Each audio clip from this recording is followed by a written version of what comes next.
அன்பு ஆன்மீக தமிழ் அன்பர்களே நண்பர்களே, உங்கள் அனைவருக்கும் தமிழ் யூடியூப் சேனலின் இனிய தமிழ் வணக்கம். தாய்மொழியால் இணைவோம், தாய்மொழியை வளர்ப்போம்.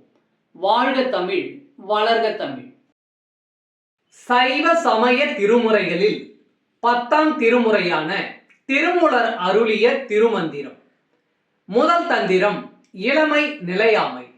இன்றைய திருமந்திரம் 183. ஐந்தும் பறக்கும் மிருகங்கள். பருஊசி ஐந்துமோர் பையினுள் வாழும் பருஊசி ஐந்தும் பறக்கும் மிருகம். பருஊசி ஐந்தும் பனித்தலை பட்டால் பருஊசி பையும் பறக்கின்றவாறே. பருஊசி ஐந்துமோர் பையினுள் வாழும் பருஊசி ஐந்தும் பறக்கும் மிருகம். பருஊசி ஐந்தும் பனித்தலை பட்டால் பருஊசி பையும் பறக்கின்றவாறே. பாடலின் விளக்கம். ஐம்புலன்களான சுவை, ஒளி, ஊறு, ஓசை, நாற்றம் ஆகியவற்றை 5 பருத்த ஊசிகள் என்று சொல்கிறார் திருமூலர். இந்த 5 ஊசிகளும் நம் உடல் என்னும் தோல் பைக்குள் வாழ்கின்றன. இந்த 5 ஊசிகளும் பறக்கும் தன்மை கொண்ட மிருகங்களாகும். ஐம்பொறிகளான மெய், வாய், கண், மூக்கு, செவி ஆகியவை தளர்ச்சி அடையும் போது அந்த 5 பருவூசிகளும் வெளியே பறந்து சென்றுவிடும்.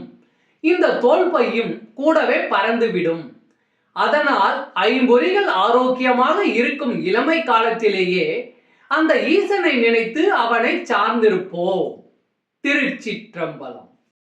அன்பு ஆன்மீக தமிழ் அன்பர்களே நண்பர்களே, இவ்வீடியோ பதிவினை கேட்டு இன்புற்று ஆதரவு அளித்த அனைத்து தமிழ் உள்ளங்களுக்கும் எங்கள் உள்ளம் கனிந்த நன்றி. மேலும் இப்பதிவு உங்களுக்கு பிடித்திருந்தால் லைக் மற்றும் ஷேர் செய்தும், இதுவரை இந்த சேனலுக்கு நீங்கள் சப்ஸ்கிரைப் செய்யவில்லை என்றால் சப்ஸ்கிரைப் செய்து பெல் பட்டனையும் அழுத்தி ஆதரவு அளிக்கவும் அன்புடன் கேட்டுக்கொள்கிறோம். மிக்க நன்றி. அடுத்த பதிவில் உங்களை விரைவில் சந்திக்கும் வரை உங்களிடமிருந்து விடை பெறுவது தமிழ் யூடியூப் சேனல்.